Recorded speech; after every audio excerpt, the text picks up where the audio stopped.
Welcome to the Two Disabled Dudes podcast. We believe life is about how we react.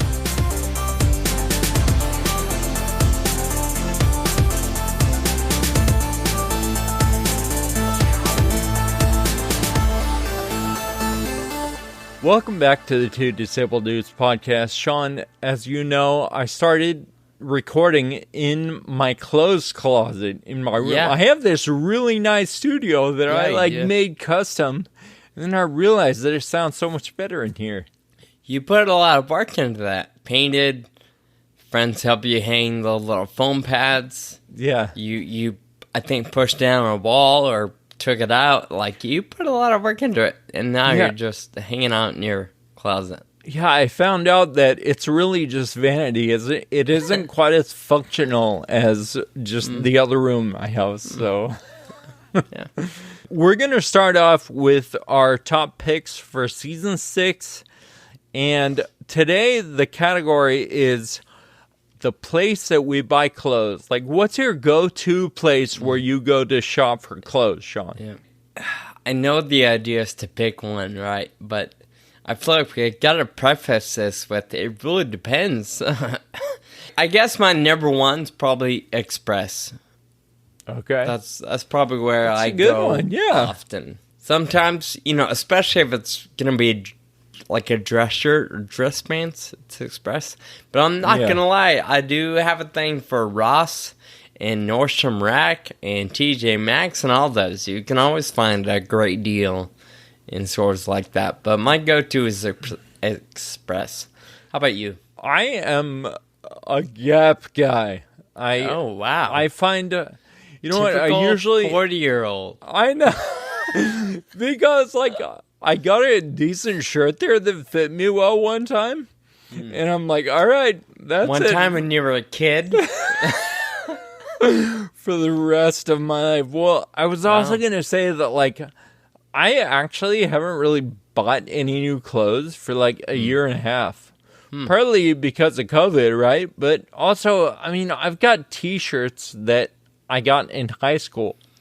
Sure. And you don't really ever do anything besides hang out in your apartment or condo or go to the office. And something tells me the other people in the office don't care what you wear.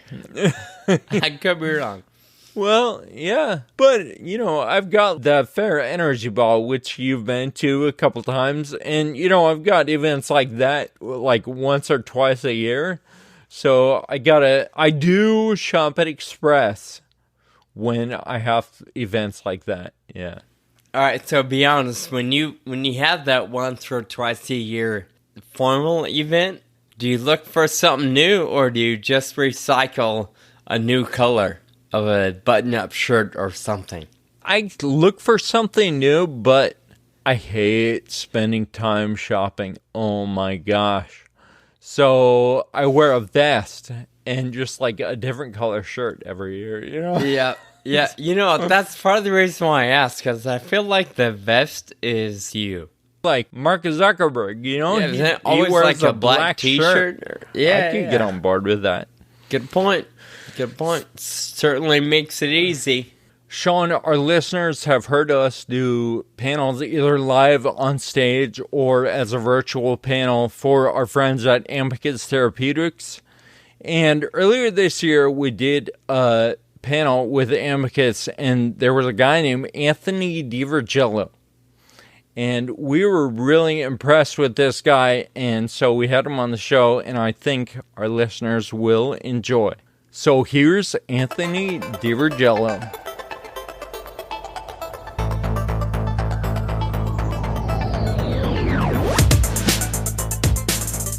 Anthony, welcome to the show. Start wherever you want in your personal story. What's your connection to either Amicus or rare disease, or wherever you'd like to begin? Our listeners don't know you, so help us out a little bit. I guess at the heart of it, right now, I'm a 28-year-old optimist with Duchenne muscular dystrophy. It's a muscle deteriorating disease that weakens my muscles over time. You can see that I'm using a non-invasive ventilator to help me breathe. And I guess the disease really affects all my muscles, the heart, the lungs. I was diagnosed at age 2. My parents noticed that I was not able to run around with the kids and really get up on my own off the ground. So they had me do a genetic test, and they learned I have Duchenne. And what I really liked about what my parents did after that is they treated me just like anybody else, like just like my sister, like an able-bodied person. They didn't want me to be sad about it or me to think differently, or they just treated me as just another one of their children. And I'm really grateful for that because that allowed me to grow without having all those unknowns. I knew about my disability. I didn't really know like the darker or more difficult parts of it, but I understood that I would get weaker over time. And I guess that really led to me to be an optimistic person because I had all these difficulties I was dealing with, but if I let those difficulties get to me, then I'm going to be able to live my life. So I feel like I dealt with a lot of the same things that people with disabilities deal with in school, like difficulty being social. Yeah. Difficulty, well, especially for me because I'm in a power wheelchair, it was difficulty of going over to a friend's house.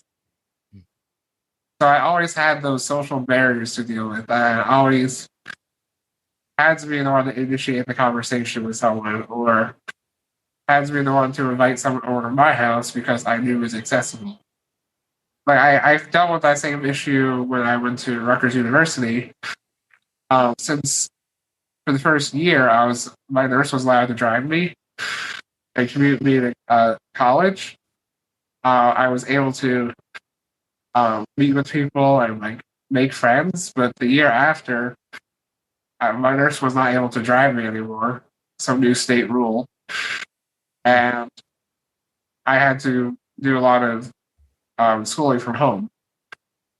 And of course, like that didn't help me socially at all. And after college, I tried for about 2 years to find a job. I really struggled with, I guess, a lot of discrimination behind closed doors. Like a lot of the people that I interviewed with, they would like say like we're amazed at like all your skills and like we want you to get started right away. But then after that, I wouldn't hear from them for like a month or two. And they were like, oh, we decided to go in a different direction. And like for a lot of these roles, even one time I tried to get a volunteer job where I wasn't getting paid at all. And I still have that same issue where I feel people were concerned about the accommodations I would need and how I would have to have a special desk or have special equipment, and they kind of saw it as a liability. And it wasn't really until one of my friends, who also has a son with Duchenne, he reached out to me and said, "Oh, I'm working at Amicus Therapeutics, and like it seems like the perfect place for you. You interested in me helping you get an interview there?" I now manage the internal communications at Amicus. I'll send out company-wide emails, put together company-wide events, and really I just manage the technology and the communication side of things. Cool. And if it wasn't for my friend reaching out to me and for me finding Amicus, I probably would still be searching for a job or maybe be in a job where they weren't using me to my fullest. Right. What kind of work were you applying for? Like, what was your interest? So my major was communications. Okay. So yeah. I guess I had an equal interest in how people communicate, but then also how people use technology to communicate. Which is a fantastic platform for you, right? You have some limitations that you talk about. And when it comes to communication, like we are right now, we can do it on in our living rooms or in our bedrooms and drink coffee while we go without having to drive through Dunkin' Donuts or whatever you have on the East Coast. Wawa. What is big out there? Wawa, yeah. Yeah. I've heard of it. Get Never some had hoagies? it. Yeah. Oh yes, hoagies are really good. I would say I imagine graduating high school was a big deal. Going to college was a big deal. And getting a job with the Amicus was a big deal. Are there any other milestones, either medically speaking or research, science related, that help propel you into that continued mind frame or mindset of optimism and I'm just going to make the most of it sort of train of thought? So I guess there's the first thing would be in high school. I honestly was not very social at all. I was kind of an introvert, which is kind of hard to believe now, like because I never really shut off now. Back in high school, I really didn't open up until one of my English teachers read two of the poems I had written to my class, to her classes, called "From the Outside Looking In" and "Through the Eyes of a Child," and those poems really touched upon the social barriers. Like I always felt like I was on the outside looking in, or the fact that like children would stare at me. Like a lot of the times, it was the children wanted to ask me questions, but their parents or whoever's with them didn't want them to. Yeah. And kind of like steer them in the other direction. And like for me, I'm fine with people staring, like because it's something you might not understand. It's an unknown, and I think like parents should allow their children to ask people questions. Like, and of course, the person can say, "I'd rather not answer that," or they might not want to talk. But a lot of the times, I'm happy to share my story. I'm happy to explain why my legs don't work the same way. Yeah. And it's kind of strange how children are not afraid to ask questions, but as people get into adulthood, there's a lot of people, adults that would stare at me and won't ever come up to me, and won't ever communicate with me. Yeah. So it's just kind of strange how, as some people get older, they kind of start to close themselves in and kind of be like afraid to come up to someone with disability because they don't want to hurt their feelings or they don't want to say something wrong. But in my mind, saying nothing at all is worse. Because I just kind of feel like I'm an enigma. I'm like kind of like Frankenstein's monster, like just staring at me when I can talk and I would just love to have a conversation. Right. So how does the interaction go? Like you're in line at the grocery store and there's a little kid like holding his mom's hand and his mom's facing forward, but he is turned back at you and staring at you. And even when you look down, he doesn't look away, right? And so what do you say to that kid?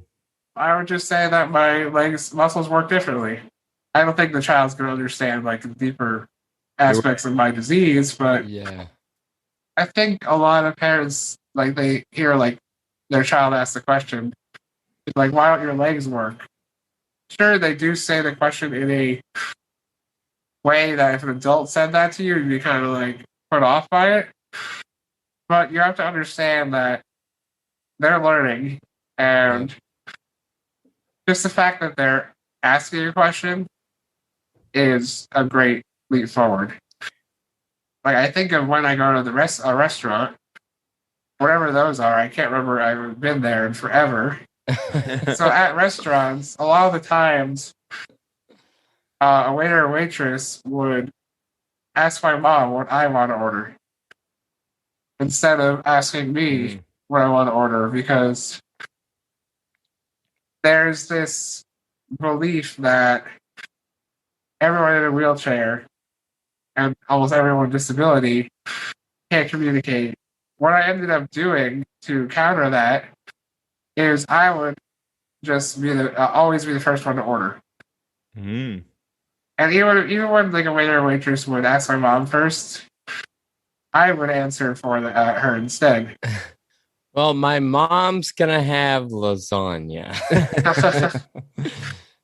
I think again, it's the unknown, and like if you, well, I guess in my mind, it's treat everybody the same way. Don't like predetermine that someone can't communicate.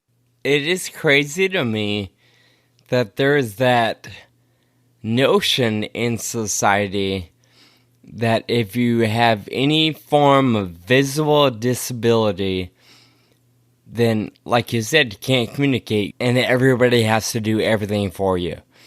And it blows my mind. Have you dealt with that before? Probably not as much as maybe you or Kyle, but I feel like I've had some people, assume that I need help getting in and out of my car, because I use a walker right now. Every now and then I'm in a chair if I'm traveling. But yeah, when I go to open a door, I could manage it, but sure, somebody helping me could just make it easier. But I feel like a lot of people just assume, oh, how are you going to get in the car? You're broken, but nothing as severe as I'm sure you've been up against. Do they speak like really loudly when they're asking you if you need help in the car? Yeah, sometimes I've had that. They speak real loud and real slow. Yeah, I think a lot of it is just like you don't know someone and you don't know what their abilities are until you ask them. I love that you talk about curiosity. And, we have a friend who does a rare disease podcast too, FP Park. She's a mom of a rare disease child. And her and her husband, he was featured on an episode of hers. And they talked about that curiosity and the power in just having a conversation. Yeah. And like you said, 5, 6, 7-year-olds, they don't know how to be polite about it. They don't know how to word it. But the fact that they're comfortable enough to say, what, why, who, where, all of that just helps kind of shatter the mold of off limits, because off limits isn't really a thing and it shouldn't be a thing. So if I had kids, I'm confident I would raise them right. Be curious. I think the impact you make on that child by allowing them to ask the questions and answering them politely, but you'd be amazed, like they might in the future end up finding a cure for that disease, or they might become a nurse or a doctor, or I mean, even if they don't go into a medical field, they'll have a deeper understanding, and maybe when they're an adult, they will have conversations and they will not be afraid to ask questions. Yeah, I think that's really powerful. Each one of those interactions with a kid is our opportunity to help contribute to the development of that child and not teach them that asking questions is bad. Like you said, if you're polite about it and you answer the questions, they're going to learn maybe they should do that again next time because that's welcome. Exactly. So, Anthony, you talked about being a little shy or reserved during high school. You also mentioned at one point in college, all of a sudden there's a new state rule. Your nurse can't drive you to school anymore. Have there been other major hardships, hurdles along the journey that you could share? And of course, the job hunt, I know that had to be killer for a while. Are there any others that stick out to you? Another one that sticks out to me is the situation that had me get used to using a ventilator out in public. So about, let's say, I think 7 years ago, I got some really bad pneumonia. I had my ventilators, but I wasn't using them at night or enough during the day because I, strangely enough, felt awkward out in public using a ventilator because I thought that a ventilator was something that you only use in the hospital when you're on your last legs. Like I didn't see it for how amazing of a tool it is until I got really bad pneumonia. I ended up in the hospital for a week and had to be put on all these antibiotics. I had so much trouble breathing. And after that experience, I was not afraid to use a ventilator anywhere. Yeah. I realized that if there's a tool that can help me breathe, then why not use it? Why care what others think about it if it's something that improves my quality of life? So I guess that hurdle was internal for me because I had to realize that I'm gonna have to adapt to the things that change in my life. Yeah. And if I don't and just sit around and sulk about it, then I'm never gonna get to really live my life fully. Anthony, I have to claim my ignorance here. I don't know how a ventilator works. I see you using it, and I think our listeners can hear like that between like every breath, you're putting your lips on the little mouthpiece. What does it do? Like, it's apparent to me that it doesn't force air in, but what's the issue that it's solving, and what does it actually do? I'm using a poly webcam right now, and they have technology in it that will cancel out most of the ventilator noise. I don't think you guys can hear it. Oh, no. Like when I'm not talking. Hear a little bit. Yeah, so thanks to technology, I'm able to communicate better because you don't hear the ventilator noise. But anyway, the ventilator, it's not really breathing for me. Right. Like something like a trach would or something similar, or what the hospital would do. It allows me to put my mouth on it and I breathe in, and it will give me a breath of air. And that allows me to continuously keep filling up my lungs so that I don't run out of air when I'm speaking.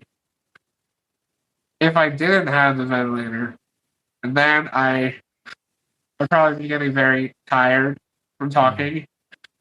I would be a lot quieter. I just wouldn't be able to communicate in the same way. And I know a couple of my friends or other people with disabilities that require a ventilator that don't end up using them because they have that same kind of trepidation that I did. Mm. And I guess what I want to tell people like that are going through that difficulty, I would say use a ventilator because it only improves your quality of life. And it only allows you to, like, who wants to get tired and who wants to have difficulty speaking if they don't have to? Yeah. I would say, like, any tool, respiratory, medical, or otherwise, no matter how strange it might look to someone else, I would say don't be afraid to use it because there's no reason not to. Yeah. And it seems like a barrier that might be between you and somebody else to not allow you to like express who you are because it's a distraction, right? But what you're saying is it actually enables you to, because you can talk better and you don't get as tired. And so that allows you and enables you to actually express who you are if you don't let it be a distraction. And exactly, like, I know that when I'm like in this virtual world when we're communicating, I know that it could be a distraction.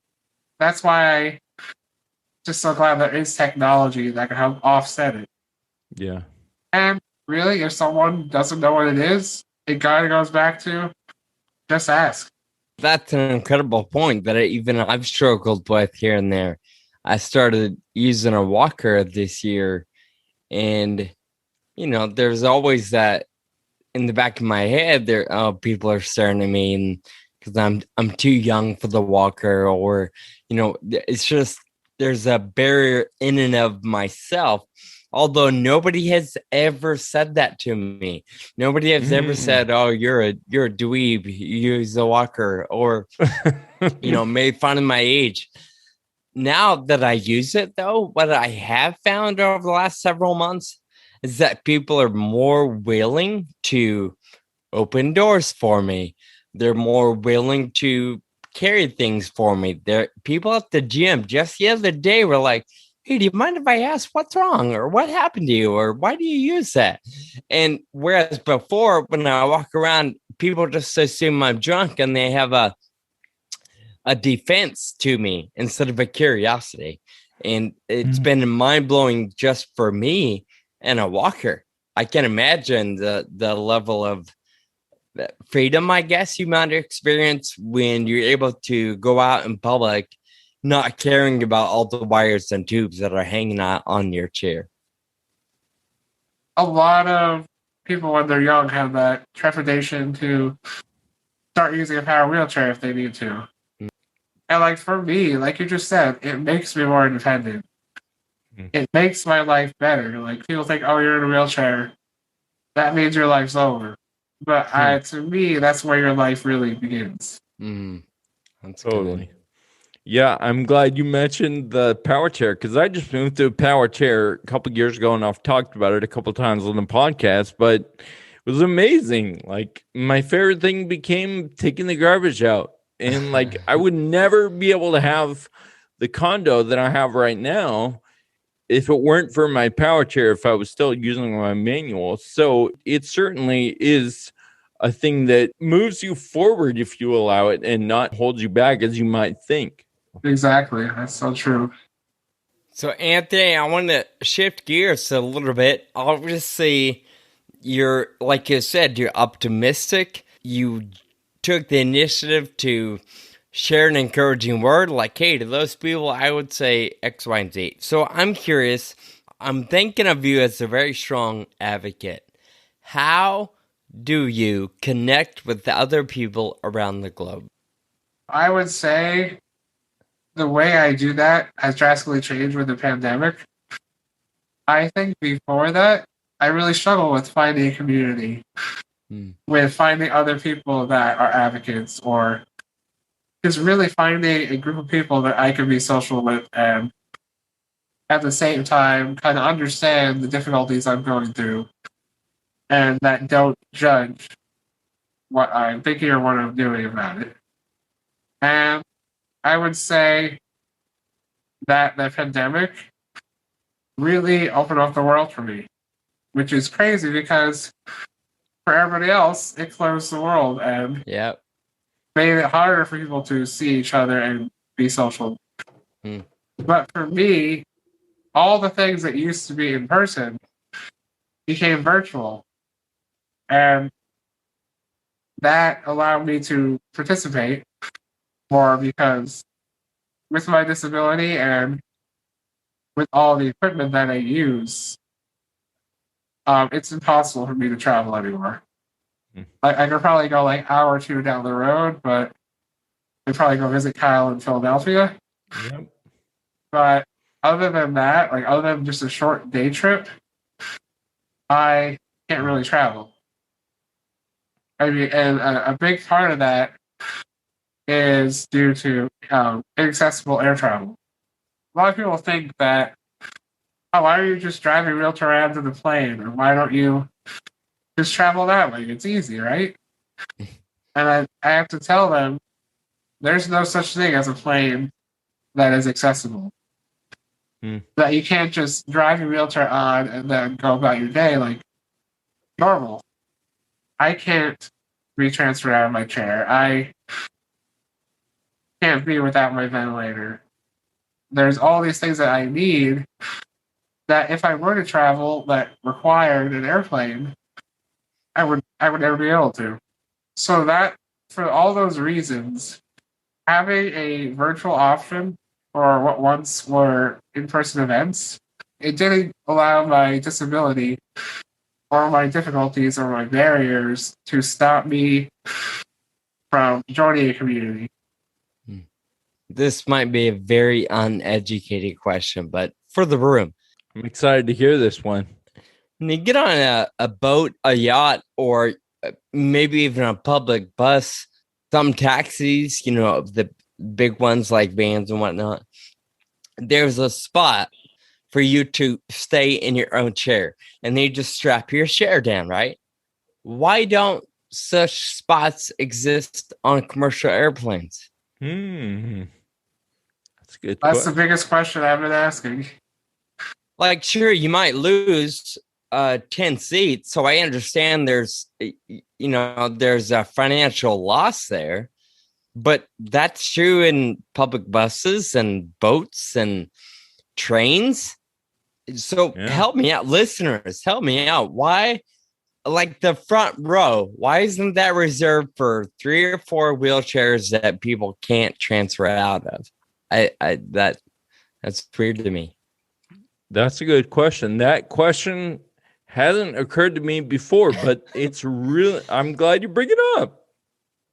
I mean, maybe there's some limitations. I don't know. Ventilators work differently at 30,000 feet. I mean, sure, there's probably some of that, but I'd also imagine there's probably some way to counterbalance those issues. Yeah, well, my friend Alan Chalet, he's working with All Wheels Up, and they're actually a nonprofit that's working on getting accessible air travel, and they actually did like crash tests. They actually raised money and did an official crash test with the FAA. And what that test showed is that like the the restraints they use in a vehicle to tie down a chair, that those restraints protect you more than someone that's in a regular airplane seat. Oh my gosh. Wow. So it's just like facts like that really blow your mind and realize it's something that can be done. We just have to do it. We have to get the airlines to understand, and I think it's something that should have been done decades ago. This is probably a terrible thought, and I'm not wishing hardship on anybody, but I wonder if an airplane manufacturer or any CEO, if somebody in their family was limited to chairs, would it be a different priority? It just seems like it's like if there are accessible buses and everything else has to be accessible, but obviously there's outliers to that, and there are things that should be accessible that aren't. But why should a massive 747 that has enough room inside it to put your chair, why can't they be accessible? Yeah. If the president of the United States and probably other heads of states can travel with a second plane full of nothing but cars, trucks, and a tank or two, why can't we figure out how to get a wheelchair or 10 wheelchairs on one flight?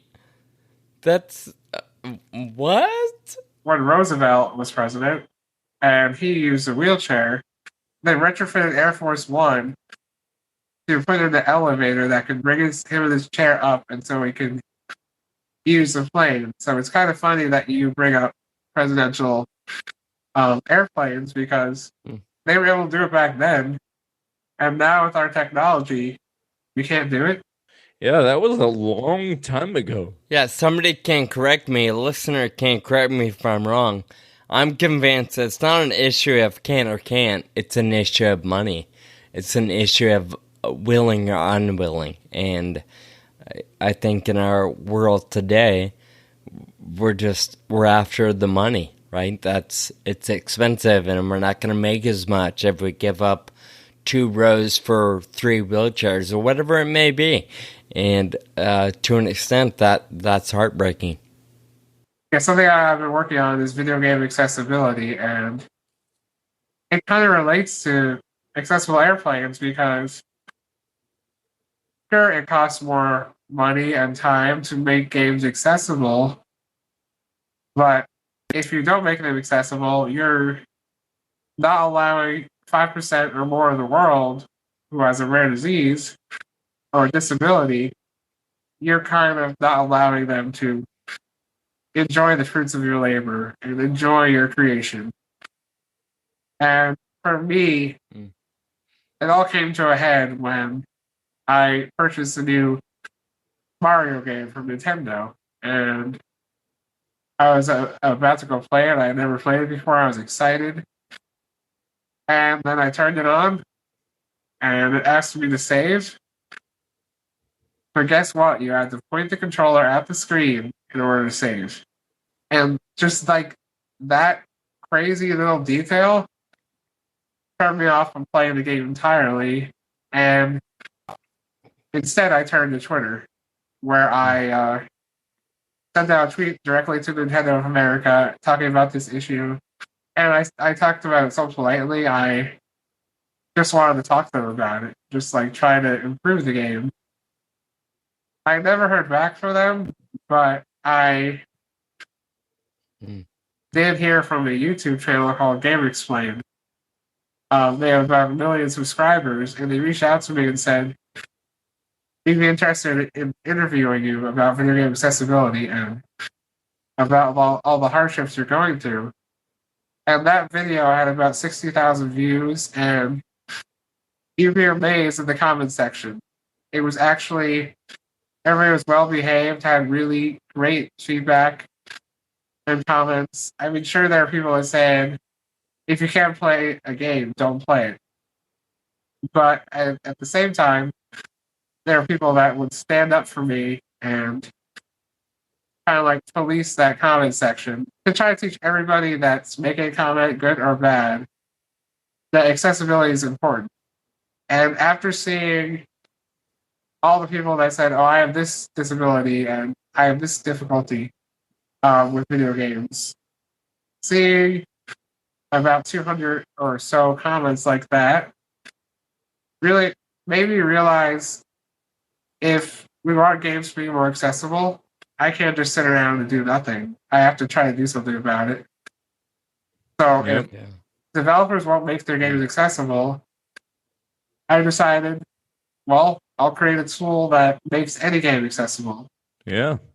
And so I reached out to my friend in a Facebook group called the Playability Initiative, and I told him my idea, because he's a developer and has programmed software before. I reached out to him and said, I have this idea for a virtual joystick that you can use on your computer. Very similar to like when you're playing a game on the tablet. I don't know if you guys game or not, but when you're playing a game on the tablet, you can have a little joystick on there that you use with your finger. But I was amazed that no such tool existed for the PC or for any console. So I thought of the name Overjoyed because it's an overlay joystick, but also the ability to play games again really made me overjoyed. So we're about to launch the beta of that, and we've been streaming on Twitch. If you guys know what that is. Heard of it. Never seen it. We've been streaming on Twitch and like just showing the development of Overjoyed and raising awareness of accessibility. And I can say that now I'm able to play a game with my friend on Xbox, which would normally require using a controller or about 15 buttons. I can do with one finger. Wow. I really like it because you saw a need. You're like, this is a need that I have, and I'm not going to wait around for it to change. I'm going to go change it myself. I think that's really incredible. That's how things get done. One of the things you said earlier was it wasn't a matter of if we can or can't do it. It's a matter of we won't. And one of the quotes I love is from Michael J. Fox, and he says, we only can't if we don't. And I think that's really incredible. Congratulations. Yeah, that's exciting. And I think about, going back to the first challenge was having to point the controller to the screen, right? Obviously, that's not easy for you to do or even possible. But if the game were programmed slightly different to where I didn't have to do it that way, would an able-bodied person would that make it harder for them to play? Like, it just blows my mind that nobody would even notice a difference except for the people that benefit from it. So why not do it? When the gambling slave reached out to me, they said they found saving that way was annoying, but didn't realize that for someone with disability like me, it made it impossible to continue. Accessibility benefits everyone. It's easier for everyone. I think that was, kind of the point of Sean's comment, especially in that case. Like, most of the time, accessibility is good for everybody. Yeah, not everybody needs an elevator, but who uses them? Everybody. Yeah, and sometimes you can't even get on the elevator because everybody else is in it. And that makes me think of the metaphor that I read about when I was doing research for that Game Explained interview on YouTube. Basically, back before sidewalks were made accessible and curb cuts were added that allow you to drive a wheelchair up onto the sidewalk, when those were created, that was mainly created for people with disabilities. But what ended up happening is the guy that's delivering your food, or parents with a stroller, or someone on a skateboard or a bike, they ended up also benefiting from those curb cuts. Anthony, what's next for Overjoyed? You said it's going to be in beta. What does that mean, and when will it be available for people to put into use in their own homes? So I'm going to say hopefully by this fall. Basically what the beta is, we have a minimum viable product. Is that what it's called? Which means it works, but obviously there's improvements we can make and changes we can make. So that's really what the beta is for. Allowing other people to try it out and realize, I wish we had this, or it doesn't do this well. It's really about perfecting our product. And I call it a product, but I am probably not going to end up charging for it. Because I am so sick and tired of seeing products on the market for people with disabilities that either you need your insurance to cover because they're so expensive, or you have to pay out of pocket for them. And for me, being able to do what you love and play video games, I mean, you're already paying for the console, you're paying for the PC, you're paying for the games. Why pay for your ability to play? If you're not going to charge for it, how do you keep the effort going? Like, are there investors that are helping out, or how does that work in the development? I think a lot of that is volunteers. So we're going to put it on a site called GitHub. And what you do on GitHub is you put your code on there. And it's called open source, which means that anybody can use the code for themselves, and also anybody can add or improve the code. So it's kind of, you put it out there, and other people get involved and help you make the code better. And it's something that we couldn't have done on our own. I work, my friend who develops also works, and we don't have time to commit to Overjoyed every day. Reaching out to the broader community of programmers and other people working toward accessibility, we can create something even bigger than ourselves. That is pretty cool. Yeah, somebody else will, also work or have kids or have other things going on, but they'll see something that's going to make life better for them or people they know. So, of course, they'll contribute late nights or whatever they can do to improve it. That's too bad that concept doesn't exist in the airplane world. Huh? Oh. Well, Anthony, we really appreciate our conversation with you today. We admire your advocacy, your self-advocacy, and also thinking about your community, the work that you're doing with the Amicus, but also with Overjoyed and the gaming community is amazing. So thank you for being you and for doing what you do. Yeah, thank you. I think that kind of goes back to my motto that I live by, and it's despite my disability, my abilities have no bounds. And I guess that's really why when there's an issue I'm dealing with, I don't let it stop me. Anthony, you've got a lot going on, obviously, and we're happy to share a little bit of your story with our listeners. We'd encourage our listeners to check out show notes to learn a little bit more about Overjoyed and the other things that Anthony is working on to make accessibility more broadly available. Anthony, thank you for joining us today. Yeah, thank you guys for having me.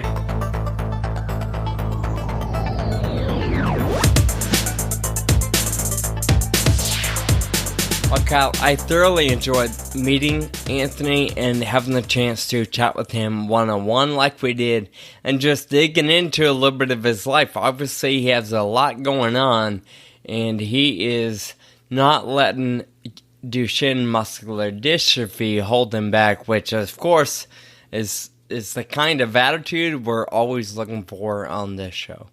Yeah, he's a true innovator. He's working hard, and he's using his talent to benefit others. Very, very impressive. Absolutely. Anthony, a big thank you for hanging out with Kyle and I. Even though we have no idea how to play video games, we don't even know what Twitch is or how it works, but we're grateful that you made time to join us today. So with that, Kyle, we'll wrap up with some specific thank you notes, as always. Exercising a bit of gratitude is a helpful tool to help keep our mind and our attitudes in a healthy place. So, Kyle, who's saying thank you to today? Well, I'm saying thank you to others in the FA community.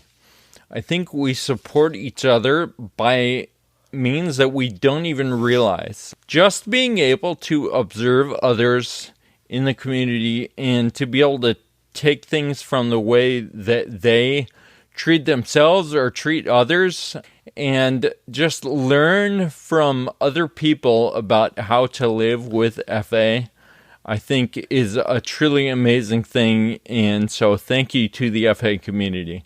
Nice. Mine's a little more shallow and frivolous, if you will. I'm just saying thank you to the technology behind mobile banking. Of course, there is so much more than just banking that online and use of the internet and mobile and apps have provided to save time and make life easier.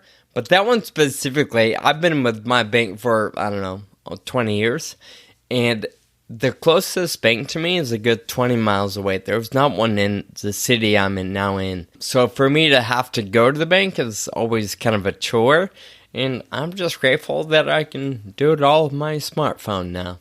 There you go. Yeah, convenience is key, man. Thank you to you also for listening today, for continuing to be a part of the Two Disabled Dudes show and hang out with Kyle and I on a weekly basis.